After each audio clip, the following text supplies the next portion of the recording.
Hello everybody, it's Lit Soc, it's Thursday afternoon and we're just entering, because we're just into February, the LGBTQ plus History Month, which is not the same as Pride Month, as we learnt in Assembly this morning, which is in June, but reviewing the past and remembering those who were really important. So we're looking at the authors and writers of the past, but also present as well. So you've got lots of different authors on the table, including Juno Dawson, who's been to speak to us. 3 times. Yep. And we've also got the newest member of school. Yep. Our LGBTQ duck. It's quite smart. Yeah. Yeah, absolutely. It goes with our rainbow theme. So I'm going to start off this afternoon and I'm going to talk about, very briefly, Christopher Isherwood. Christopher Isherwood was, I suppose he was openly gay, yes. He was associated with a poet called W.H. Auden, and so he wrote these books, A Single Man and Christopher and His Kind, and he moved to live in California, having been born here, because it was just too difficult to be a gay man here. He's not only famous for these texts, but also for books about Berlin between the wars, which eventually became the film Cabaret, starring Liza Minnelli, which you might have seen, I expect. Goodbye to Berlin. But these are really important on the road to single and gay people being accepted. So this one, Christopher and His Kind, was published in 1976. It seems older than that, but yes, sort of mid-70s, when the gay community were just sort of fighting for their rights. I also want to refer to Jan Morris. Jan Morris, who, if you've been coming to Litsoc for a while, you've heard me speak before. Jan Morris was Welsh, started life as James Morris, and James Morris was a journalist.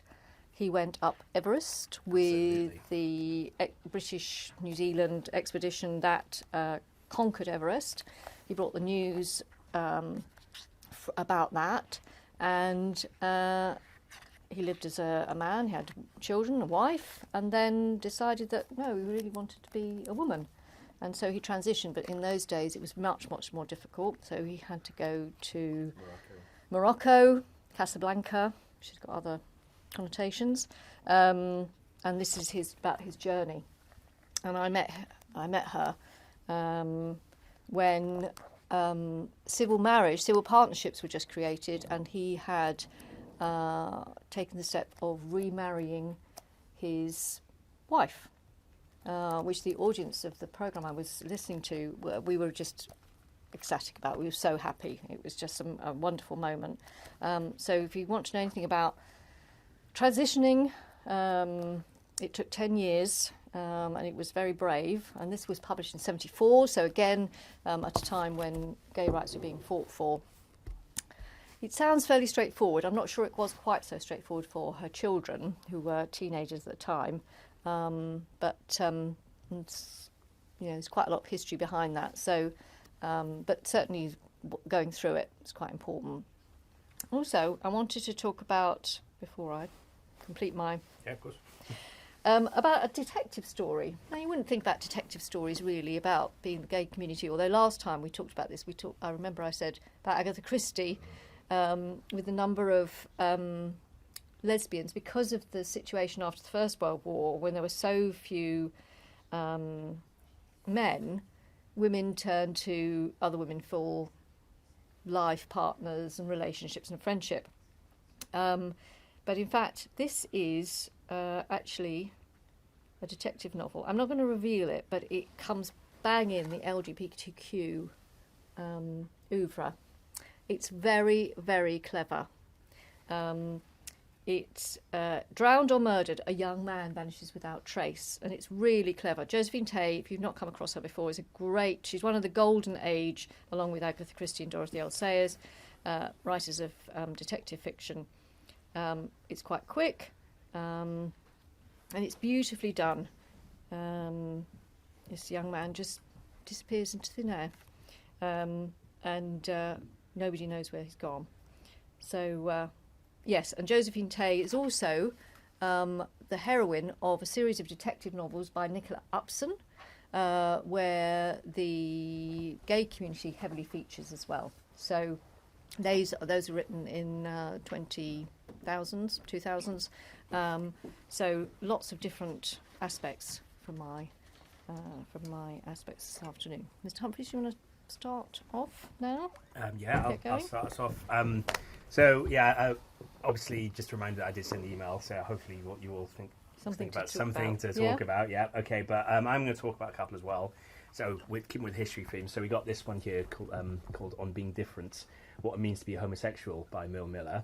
Okay, now this was written in 1971, not very long after the Stonewall riots, which you all heard about in Assembly, and this was written in response to an article that was outwardly homophobic, and we can't fathom that today, can we? But you've got to remember how times have changed, and I think it was Harper's Bazaar, Harper's Magazine, just absolutely slated it, said it's a sin, it's illegal, it shouldn't be allowed, and so essentially it's a sort of like, well, this is what it's like, this is my lived-in experience, this is the space I have to navigate on a day-to-day basis. I'm a human being, and it stood the test of time, and it's you can see it's a Penguin Classic edition. And it remains seminal, it remains inspirational, and it remains important for putting things on the map. Because obviously, Stonewall riots were a watershed moment, but they had to be followed up with the written word, followed up with cogent arguments for homosexuality. So that's one I sort of wanted to briefly mention. Now I've got two here that I picked for two reasons. One is called Lies We Tell Ourselves by Robin Talley, and one is called Colour Purple by Alice Walker. Now, these are set in pre-civil rights America, and they deal with intersectionality, as we call it, because as well as being homosexual, the protagonists of these, they're women, and so, women are quite oppressed as well, but they're also women of colour. And, it's just keep with the theme of solidarity amongst minority groups, amongst oppressed groups, because, you can't just go out fighting for your own cause. You've got to think about other people who are also oppressed, or their causes too, and these are what these two books do. So this one, Lies We Tell Ourselves, I've talked about it before. It's set in 1959. Civil rights is starting to become very present on the agenda, and it's set in the first school where integration happened. There used to be segregated schools between black people and white people, and so this is the first school in history where they actually did that. And of course there was a lot of hostility from the white community. Now the two protagonists of this, one is a girl called Sarah, who's black, and she's one of the students who joins the school, and then there's Linda, who is white, and Linda is the daughter of an influential and quite frankly racist governor, and obviously at first they should be enemies, they should be hostile, but as they get to know each other, then they start to fall in love with each other. Yeah, so and they go on a journey together, because obviously Linda, she's got her prejudices, she's got her ideas of, and then she starts to say things to herself like, well, Sarah's different, she's not like the rest of the black people, actually. And so it's all about her learning and have that as an acceptable attitude as well. And it was shortlisted for the Carnegie Medal back in 2016, so it's quite old now, actually, about 7 years old, but I thought it deserved to win the year it was shortlisted. It's very good indeed. So that's that one. And then this one, The Colour Purple, not for younger readers, I should say first of all. But it's set even before sort of probably 1950s as well? I can't remember. No, I think it's early 20th century. Early 20th century. Even if it might even be before that, mightn't it? Yeah, it might be. Might be during slavery times. Not quite. I don't think it's post-slavery, but it's definitely 20th century. But anyway, the main character of this, Celie, she's also she's oppressed because she has been essentially married off into an abusive marriage with a guy who, his name's Albert, but he's only known as Mister for quite a long time. And she seems like in a very hopeless situation. Again, you remember what I was saying, she's part of the black community, and the men are sort of, they experience racism, and what they do is then they sort of take it out on their wives, and they sort of double down oppressing them. So if you're a black woman, then it's you're in a very difficult situation.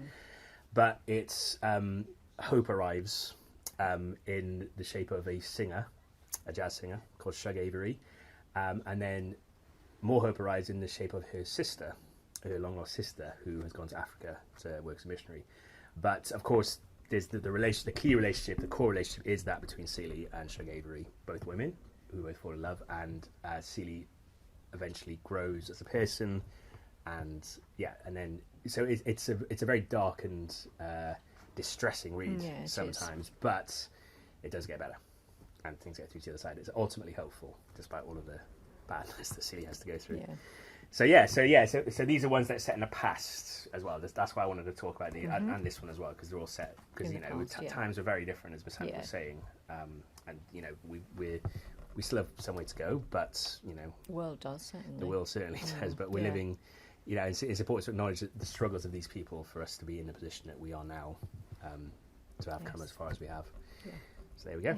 Okay. So who would like to start? Marianne. Okay. I do too. Of course you can. Absolutely. Absolutely. I'll sit down and I'm going to sit next to Sienna.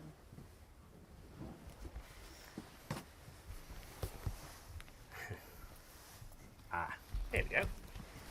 So I've got two that are also pretty historic. Yeah. The first one is The Picture of Dorian Gray, which I haven't got that far into yet because exams got in the way, so I wasn't able to read it much more. But I'm a few chapters in, and the language, like the descriptions that he uses, are actually... I don't want to use the word juicy, but Fulsome. that's... Fulsome. Yeah, this is so... The language is so rich and so interesting, because with a lot of classics, what you get is the language is so rich that you're unable to really focus on it without kind of... Like, when I read Jekyll and Hyde, I found it was quite hard to focus on the language because of, like, the amount of vocabulary. Or with The Great Gatsby, like, the amount of vocabulary that was just going into my brain at once. But with this one, it's much... Like, it's very... Like, it's the same kind of rich, but it's not too rich that I can't, like, read it for 5 hours and think that 1 hour is... describing, isn't it? It's a sort of, it's looking at objects and it's looking at beauty and so and the muse of Dorian Gray. Yeah. But it's just currently it's one of my favourite books, despite the fact that I am only like 3 chapters in. But Oscar Wilde is also one of my favourite people because he was just fabulous. But yeah, that's what I've got to say on Oscar Wilde, on The Picture of Dorian Gray. I think it's the best. Do you want to tell us a bit about Oscar Wilde that you know about? Do you know? Oh, Gay. He was gay, obviously. But had 2 children and a wife. Yeah. He had a very tempestuous affair with Alfred Lord Douglas. Was his name Alfred Lord Douglas or something like that? Douglas, yes. Bosie. Bosie, that's it. That's what I was thinking of the nickname. Yeah, that was the nickname, Bosie. Yeah. What's his nickname? Cigarette case. And do you know anything about what happened as a result of that? No, I'm afraid I don't know that much about the history of Oscar Wilde. Well, Please do. To grossly oversimplify it, he got put on trial and arrested and spent time in jail for it. And he wrote a very famous essay. Was it essay? Yeah, it was an essay, wasn't it? Called The Ballad of Reading. Well, he wrote the poem of Ballad of Reading Jail, yeah. and he wrote an essay called De Profundis, which was written from prison, explaining his feelings about where he was and what it meant to be to him, because he'd been humiliated basically. What happened was he was taken from his trial and he was imprisoned in Reading Jail. You can go and visit his prison cell actually now, and he was stood on Clapham Junction Station. I think there's a plaque now, isn't there? I believe there is. I'm not sure which. I can't remember which plaque, because obviously whichever the big platform station. goes to Reading. Yeah. It's one of the lower one of the lower numbers. He stood there for over an hour, certainly. And of course, he was a very famous figure. He looked amazing. He's quite tall, so people noticed him. And of course, he was in his prison uniform, which in those days was awful. So he was utterly humiliated standing there. So it was awful. Oh no. Yeah. So when he came out of prison, he got 2 years hard labour. He went to Paris and subsequently died there. So he's buried in Père Lachaise cemetery, and it's a place of pilgrimage for as a gay icon as well. So if you're in Paris, worth visiting. So Oscar Wilde is very cool, as we've clarified. And then the next book that I would like to talk about is Things a Bright Girl Can Do. Now, my mum got this for me, and I'm not sure if she was like... I don't know why she got this for me, but I read it and I was scandalised because I was about 10 and there's like a kissing scene and I was like... But it is set in the... Suffragette movement, like 1920s, sometime around there. And the protagonist, can't remember her name, Evelyn, I think it is, from a quick glance in there. Her mother is a kind of radical, women should all have rights, and she's a proper suffragette who goes to all these marches and stuff. Wait, is she? Hang on. Yeah, I think No, so. no, because I think it's she is. been a while since I've read it, but that sounds familiar. I think she is. And then, so Evelyn's pretty into the whole women should have rights. And then she meets another girl. Oh, it's been quite a while since I read this. Do you want to open up the front cover and have a look, Yes. look at the blurb? Yes, let's have a look see at the what- blurb. what- 1914. The world stands on the edge of change, So but not- women still have no vote. Evelyn is 17, and though she may be rich and clever, she may never be able to follow her older brother to university. Life is set out for her, dances, tea parties, and marriage. But Evelyn wants freedom and choice, even if it means paying the highest price along her fellow suffragettes. And then there's May, who campaigns tirelessly for women's votes and fair pay with the anti-violence suffragists. And then she meets Nell, a girl who's grown up in hardship and sees a kindred spirit. Together and in love, the two girls start to dream of a world where all kinds of women can find their place. But the fight for freedom will challenge Evelyn, May, and Nell more than they could ever imagine. And as the Great War looms, just how much they're willing to sacrifice. So yes, it's a very good book. I would definitely recommend to anyone wanting to read it. It's multiple narrator, isn't it? Yeah, it is. Yeah, it there's is. so there's 3 different characters, and they're all from different, as it says, they're from different walks of life as well. Yeah. So you get different, multiple perspectives on what it was like, and it's very, she's a good author, Sally Nichols. So it's very well written. It is very well written. I can just remember that I very much enjoyed it, and afterwards I was just going to have the prize place on my bookshelf. Still does, actually. But yeah, definitely recommend it to anyone wanting to read something like gay and about suffragettes. Yeah, it's a good combination. Yeah. Isn't it? Yeah. Yeah. Just life was Female empowerment. Absolutely. Empowerment, Yeah. absolutely. Yeah. All right. Thanks, Marion. Thank you, Marion. Well done. Anybody else? There's plenty of books on the table. You must have read some of them between you. Josie? Yes, Josie. Yeah, Josie. Come on over. Thank you for being brave. So, to start with, maybe not such an obvious choice, but Six of Crows. Ah.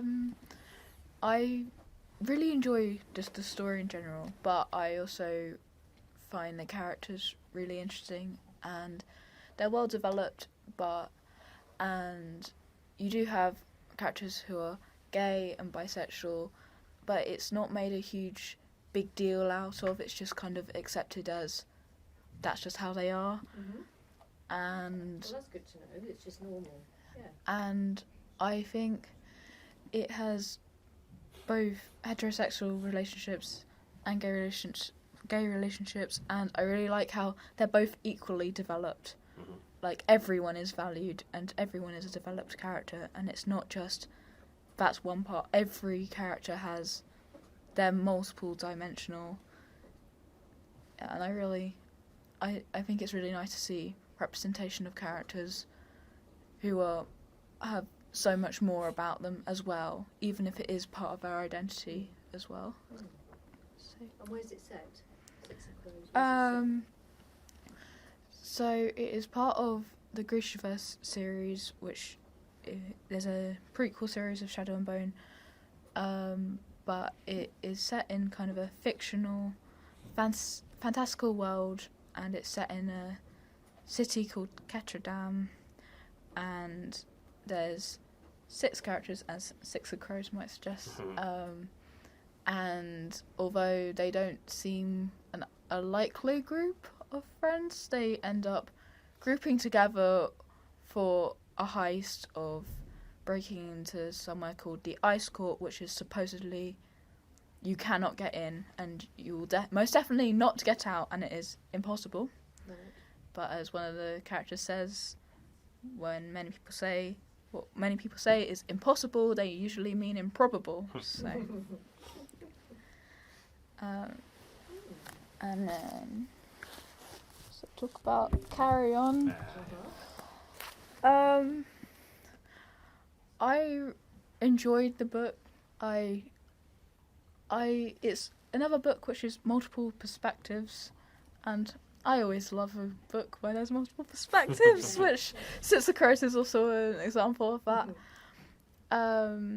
And it follows Simon Snow, who is the chosen one, a bit like Harry Potter. He's been told he is almost adopted into this new wizard world, and he's told, you are the chosen one, you're going to do this. And it's his final year at school, and his roommate decides to not turn up, which causes him quite a lot of stress, because he thinks when his roommate does eventually turn up, he thinks he's going to get murdered a bit. Okay. Quite dangerous then. But his roommate is called Baz, and while he is away, Simon is visited by a ghost of Baz's mum, who tells him that he needs to help Baz to solve the mystery of her death. And they are brought together, and they fall in love, and it's It's a first in the series as well, isn't it, that one? yeah, it's the first one in the series. I don't like the second 2 books so Oh, much. dear. Oh dear. I think it should have stayed as one book, but Shouldn't have carried on. yeah. Mr. Breeze. I do enjoy the first book. Has anyone else? Marianne, you read it? Yeah. What did you do? I really enjoyed the first book. It is basically just gay Harry Potter. Well, that's fair enough. Guy taken from his house, from his kind of abusive household at the age of 11, told he's the chosen one. It's pretty similar. But then the second book, absolutely devastating, literally killed my soul, ripped it in half and stamped on it. Ooh. So It's quite powerful then. yeah. Well, it was quite powerful. It was well written. But you didn't like it. I did not like it. It wasn't the kind of sad that's like the good kind of sad. Oh, okay. It was the sad that's just like, why on earth would you do this to me? There's no need to do this. Right. Yes. Because basically Simon gets incredibly depressed and then is like, I don't want to continue anymore. Right. So it's basically Baz trying to stop him from basically committing suicide for the entire book. It's really sad. And then and then I waited a year for the last book to come out, and then the ending was so disappointing. Yeah, it was just, and then I remember reading the final book and then getting to the epilogue, and I'm like, oh, it's gonna have a nice round everything off, and then it was just a random chapter to do with flying goats. Literally, Oh, it was. yeah. That sounds right. very random. Yeah. Okay. Back to There the was all editing this board. anticipation, and then completely Yeah. could have been so good. I was really disappointed by Rainbow Royale. I refused to read any of her books after that. Would have gone into the dustbin with sense of an ending. Yes, Do you yes, remember it would the have. dustbin of sense of an ending? Yes, the ending let her down. She has written a lot more books since then. So sounds like Hopefully her writing don't has have fans around improved. the table. Okay. So anyone else read them? Hannah? She also wrote a book about someone writing fan fiction about that. Oh, yes, she did. Yeah, I know. Sequel to that. Very meta. Fangirl. Very meta, Fangirl. yeah. Fangirl, wasn't it? Yeah. No, I think it was written afterwards because Yeah. everyone Yeah, was like, I want to 'cause- hear more about this Simon and Baz. It was just a play off of Drowry. It was meant to, it was meant to be a love letter to the other book, because Fangirl was all about this girl who obviously was really obsessed with this book in this world. And then everyone was like, okay, we wanna hear it. Like, we want more about that world. And that was what. That what happened. Oh well. Well, she did one good book at least. Yeah. Yes. So, you know, Yeah. there's that at least. Okay. Thanks, JC. Thanks, Jessie. Great. All right, who would like to talk Okay, next? who'd like to go next? Tiana? What want to talk about? Percy Jackson. You want to talk about Percy Jackson? Go on. We don't have it on the table, but We don't have it on the table, but So you're gonna talk have about it. Yeah. elaborate. Has anyone read Percy Jackson here? More people. Of course, Okay, yeah, elaborate, good. Yeah. Who's read the second series? Good. So, Percy Jackson is quite known. It's quite good with its diversity. I love the first book series. It's the first 5. The second one is where it starts becoming a bit more obvious, I should say, when I never know how to say his name. Riordan, Yeah. however you say it. He like kind of has the fan base and the power, and also the time, because the first books are written in the early 2000s, to like be able to branch out and have all different characters for like the main 7 for the book series. In terms of like gay characters, I don't actually know how to say his name, but some people say Nico D'Angelo, some people say Nico, I don't know how to say it, but he started off as a side character, kind of, in the first series, and then his story developed, and we got to see more of it throughout. Yeah, it's a really good story. There is a new book coming out, and I am worried about his fate, because there is obviously the trope of bury your gays is quite prevalent. So hopefully that won't happen. No, I'm sure it won't. No. Fingers crossed. Would it also be a bit ironic as he's son of the god of the underworld? if Yeah. He ended up dying. Yeah. I Yeah. remember you talking about this before. Yes. Yeah. So this is Yeah. what tends to happen. Hopefully it won't, but I think for him on the series, I think we tend to forget because we're so used to it now, but I think the repealing of Section 1028 made a lot of difference to people on their writing, because particularly for young age group, because there were so many libraries especially school libraries, who had to debate, can we keep this on the shelf? Are we permitted to keep it on the shelf? Would this having it be promoting gayness, which we certainly weren't allowed to discuss, PSHE or anywhere else in teaching. Yeah. When I was in school, Yeah. definitely we was never mentioned. Yeah. It's taboo. I can't remember it affecting our teaching particularly, but we certainly were aware of it. I suppose we're a bit lucky at being an independent school, but yeah. So I think that would have affected people, editors, publishing houses as well. yeah, now he's signed a deal with Disney Oh right. for the TV show. Obviously better than the film. I'm excited for They it. were awful. Wasn't Well, the, Yeah. the first one was. The Lightning Thief was awful. Lily Boy, Yeah. Lin-Manuel Miranda cast as Hermes. Yes, he is. Alright, okay. Oh, So- that's really good so writing. the TV and really show good casting. Yeah. Is shaping up to be a lot better than the movies. Honestly, you can only hope anything will be better than those They were movies. so bad. Yeah. The only thing to say about them is they got the books into the public eye, I suppose, a bit more. Yeah. Yeah, I guess so. Yeah. They were pretty popular before, but that hence to be made into Yeah. movies, right? I mean, they tried and just shot themselves in the foot in the first place by making the main characters 16 in the first book. In the first movie, when in the first book they are 12/13, Yeah. and it goes up until Percy's 16 and doesn't start when he's 16. So they could only really do 2 movies. And then they just kind of tried to shoehorn everything they could Okay. into those 2, which didn't work well at all. Yeah, wasn't good. But then the Needed TV you as a shows, showrunner.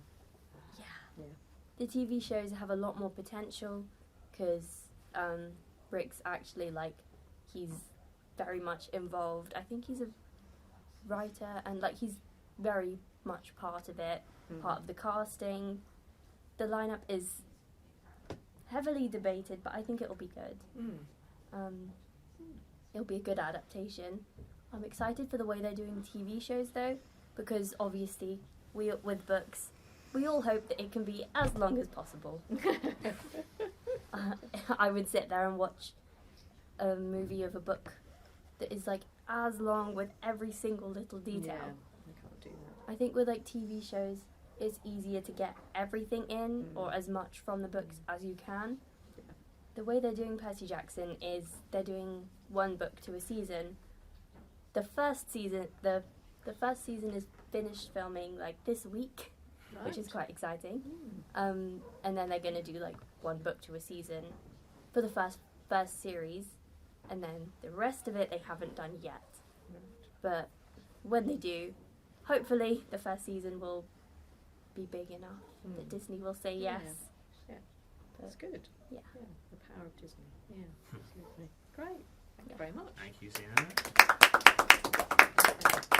Anybody else? I was wondering if anyone was going to talk about this. About Heartstopper? But Adol? So I've only read one of these. Do you want to sit on? So I only know Heartstopper. Well, There we go. That's the one I just mentioned. So yeah, I read this quite recently, and so the movie, the series and stuff, I never knew they were books until after I watched the series. They were books for a few years now. And so I watched the series because it was like everyone was going mad about it, yeah. and then it was really good. And then I figured out that there were books of it, so I read all the books. So you got really excited then? And yeah, and then on Netflix they had It's Official, another season is coming. And I was like, yay, but now they're taking it off and I don't know why. They're still doing it. Yeah. Yeah. They're still doing It just stopped. But So what do you like about it? well, I just find it like quite,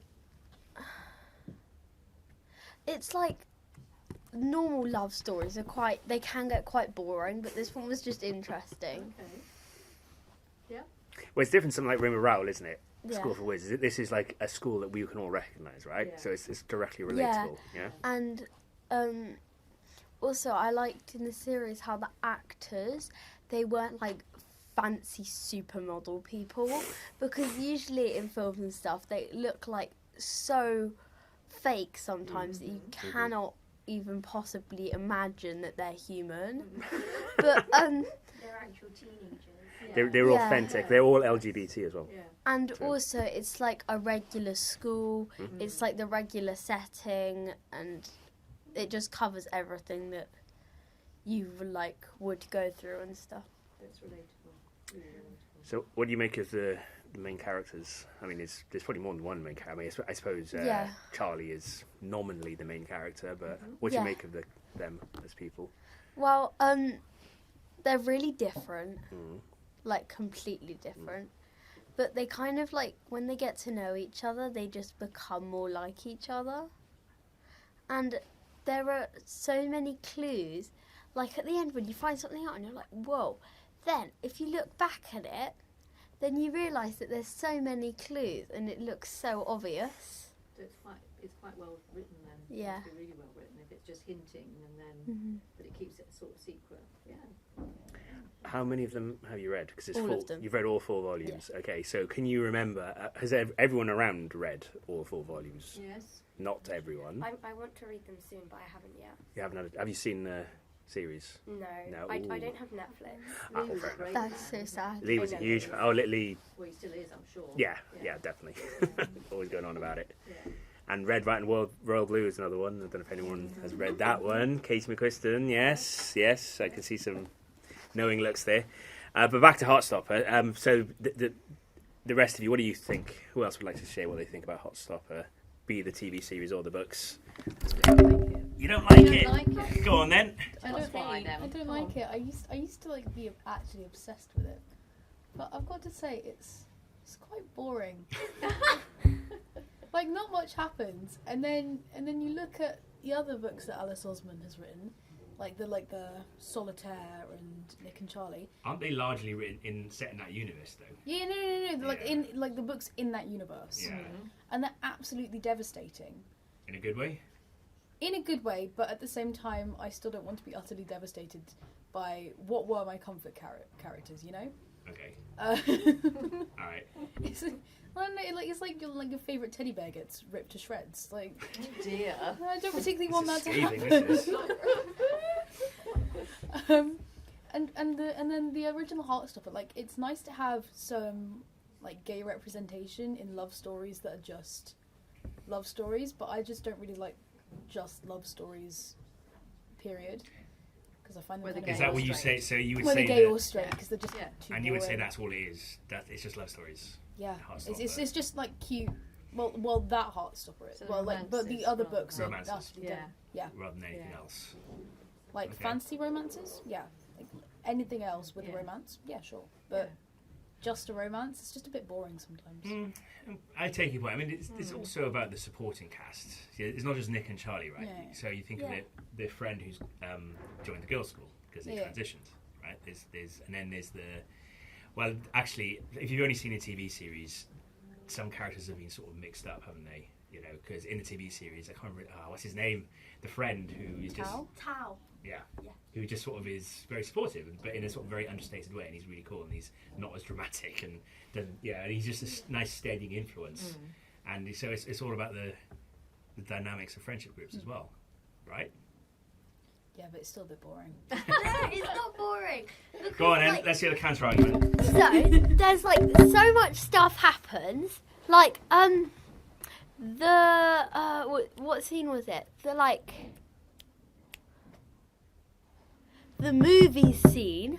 Like Charlie was worrying the whole time. Like what are these people gonna do to me? And like what's Harry gonna do to me? And then like it was just so tense. And then yeah. There's the bully. There's the bullying Yeah. storyline as well. And Yeah. like it's just so with all the other Minia characters, if they weren't there then it would just be boring. Right. But because they are there, it's like they play such an important part, but they don't at the same time. Yes. Another thing, you touched upon it yourself. You know, Nick and Charlie are very different people, as you said. You know, because Nick he's quite an alpha male type. You know, he plays for the football team, and the ladies love him, and all the rest of it. And Charlie's quite scrawny, a bit downtrodden. What's so funny, Hannah? Hannah and I just made eye contact. That's Okay, all right. So yeah, you know, it's the fact that I mean, High School Musical, and it might not seem the most obvious comparison to you, but you know about how it's all about the different cliques, and because you know they are from opposite cliques, aren't they? Nick and Charlie, but they get over that. So it's also a good observation about high school life, everyday high school life, because you know we all know that there can be cliques in high schools, don't we? Well, it's secondary school because they go to school now. Secondary school. This is called Surbiton High School. Just want to point that out to you. Yeah, but that's weird. Like, My previous school that I worked in was also called the high school. again, But the girls' prep, it's an American like adoption. the girls' It's not. prep was It's Surbiton not. High girls' prep. It was yeah. Surbiton High No, girls' but people prep. just called like, it Surbiton Girls Prep. yeah. But Anyway, it was Surbiton I don't know why High we're selling on this girls' argument about prep. semantics now. Fundamentally, fundamentally, let's get back to Heartstopper. So, anyone else want to chip in? So, Marianne really doesn't like it. Annabelle does like it. Josie. Well, I enjoy Nick and Charlie as characters on their own, but I also would say that kind of which was touched upon with the supporting cast, like they all have different aspects to I think what's good also about the TV shows, certain things which are hinted at in the graphic novel were more prominent. So Yeah. such as like Elle transferring to Yes. the girls' school, there Yes. was a lot more about how for her. But I think even if you're not trans, it's still the thing of a lot of people will struggle with being a new person Absolutely. at school, and So you can situate your own experience into someone I who think is Yeah, going normally to different. go So to yeah, so senior that's another school thing is that a big works thing. about with it. the, Yeah. Charlie struggling with bullying from the previous year, a toxic relationship. Yes, absolutely. Then also, and then with that, new relationship, and also just normal school with GCSEs coming up. It's balancing. Another thing you can identify with, I'm sure. Yes. Yeah. So I enjoy like there's certain aspects which obviously for LGBTQ plus people they might relate to certain aspects, but I think what I enjoy about it is for everyone. Universal appeal. There's something for everyone in that which can relate to it, and I think it's good representation of some people's experiences. I would say so. Be able to like share that to other people in a very accessible format. Absolutely, and that's and the graphic novel we're all format. human, aren't we? Everybody's human. Precisely. It's not like they're. LGBT people also have the same hopes, fears, dreams, etc. as we do. Yeah. So. And also, just as someone who enjoys drawing, I just really enjoy the artwork. I was going to ask. So, what do you like about the artwork then? I think there's. I think you can. I think in a lot of graphic novels you can, especially in the style it is, although it can, especially in certain frames, look fairly potentially simplistic. I think it is really like expressive, and you can. It's like the subtle things that you can see from different characters. Yes, I know that. I know exactly what you're talking about. Did you want to say something as well? Yeah. So David, Yes. Nick's brother. Yes. So the thing about it, he's hadn't he gone off somewhere? Hadn't he gone off to uni, and then come back? But it was quite like difficult for him because, like, when he went away, his brother was like really straight and stuff, and now he's like got a boyfriend and stuff. Like there was this dude, and he got in a coma a week before lockdown started, and then woke up in the middle of it. Wow. So yeah, Powerful stuff. So he had like no clue what was going on, and because we were just gradually eased into it. Yeah. But if you have no clue what's going on, it can be quite a shock and stuff. But he never changes, which really annoys me. Like, why can't they? Okay, so you're saying something that Marianne will probably be saying about how it's not a good thing. But okay, so the artistic style, though, do you also like the drawing? Because obviously, we talked about how the other books, they're novels, aren't they? They're straightforward. There's no pictures. So, but yeah, no, I agree like with you. novels. You like They're graphic easier novels? to read. Yeah, well, of course they are. But there's certain things that can be done, like the leaves. The leaf motif that happens again and again. If you start off, if you search up Heartstopper, then there's leaves that just fly across the screen. Yeah, if you go to the there's website. like an icon or something. You have to press it, and then it kind and of. then just So you have to leaves go search it up everywhere. on like Google. Yeah. So what do you think the leaves mean then? Why do the leaves appear again and again? 'Cause They're they're doing the just TV leaves. series. No, they don't. No, it's not just because they're just leaves. There's a reason for it. Maybe that could be one interpretation. Because autumn, when you change from autumn to winter, all the leaves Okay, go down and everywhere. No, ultimately, Alice Oseman didn't just put them in for the sake of it. There's a reason for it, and it's we can all interpret it in different ways. But that's just an example of what Josie was saying about the artistic style. It's quite simple, but it's also very effective, I think. Anyone else got anything they want to say about Heartstopper? Yes, Holly. I think something as well, quite similar to what Tracy was saying about Six of Crows, is that each of like the characters have been very developed. So even the ones that you don't really notice as much in Heartstopper, so like Alec, who's one of Charlie's friends, is very, very developed in Radio Silence, which is one of her other novels, which is absolutely amazing. And Tori, his sister, is like amazing in Solitaire. So things like that. Well, she's a source of great strength for him, right? Yeah. You putting that out reminded me, in the back of, I think all of them have this, they got the character profiles. Yeah. And this just goes to show just how developed they are. So I'll just take a random example. Tara, who are you? Nick's friend, school year 11, age 15, birthday July 3rd, gender female, sexuality lesbian.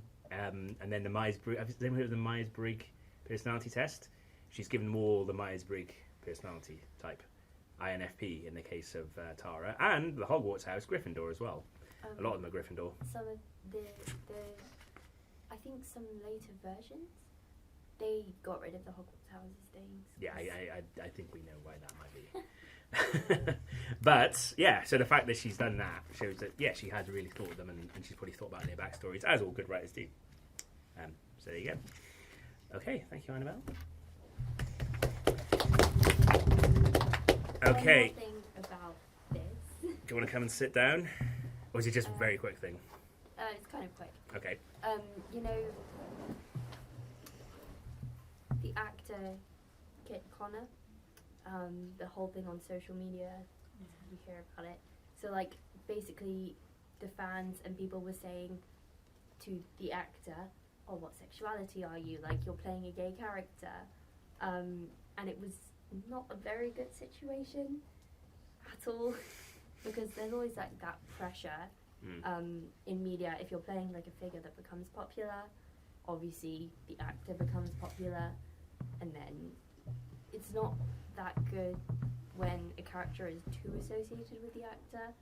And also there was this pressure to come out, which isn't the best, which he had to. It wasn't good. I think a lot of the time people do associate the character. If you're particularly renowned for playing one character as well, I think a lot of people do associate the actor with the character, which is not always fair. Well, probably never fair, really. So yeah, good point. He plays in so much stuff. He's in his Dark Materials. I know. as well. I never knew that. Oh, I always I knew him recognised as the Pam voice, before. and I was like, "Who is this? Who is this?" And I just googled it. No, but then I saw him on the cast list, and I was like, looking at all the characters, like, he's none of these. Who is he? And then I searched it up, and then I was like, I knew I recognised that voice. Obviously very prolific. Right, last call. Anyone else want to mention anything that we haven't talked about yet? Hannah, do you want to come and have a seat? I think someone might have mentioned this earlier in the year, Okay. but I just find it really interesting about the poet and writer Siegfried Sassoon. Yes. Go on. So, yeah, he was he wrote a lot of things, some stuff like of the First World War poetry. Mm-hmm. He had a famous relationship with Wilfred Owen, but also later Another in his, poet. Yep. also lots of other sort of artistic, influential people, men later in his life, and women as well. I think he was married. Like Oscar Wilde.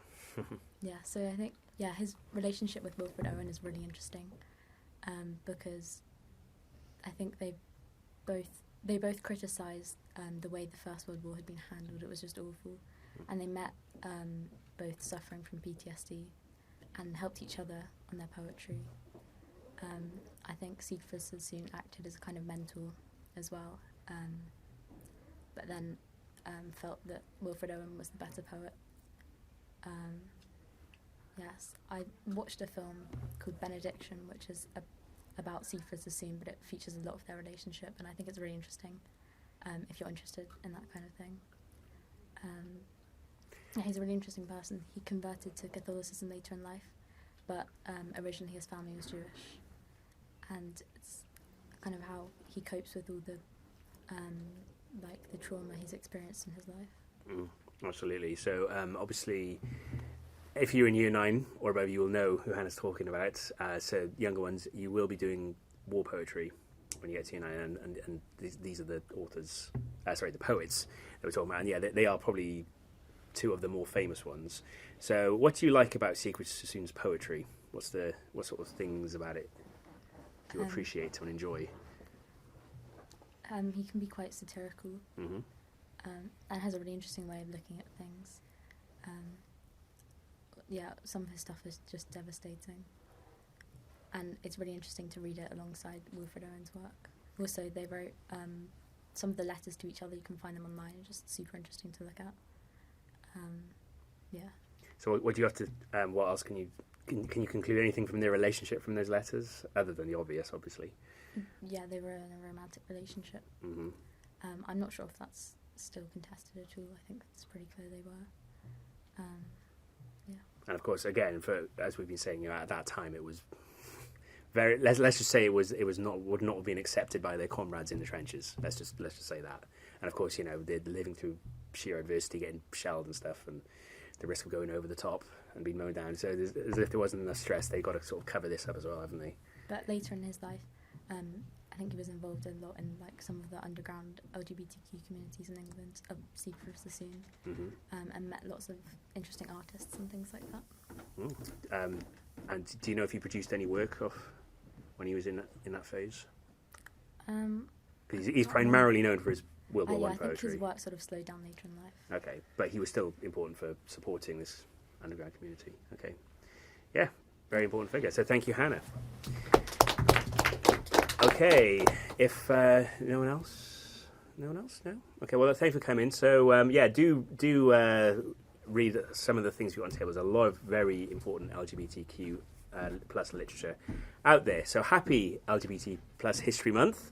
I'm afraid we have no Lit Soc next week again because we have a Year 11 Parents' Evening. Yeah, so we will return after half term. So until then, take care, keep reading, have a good half term. Bye. Bye.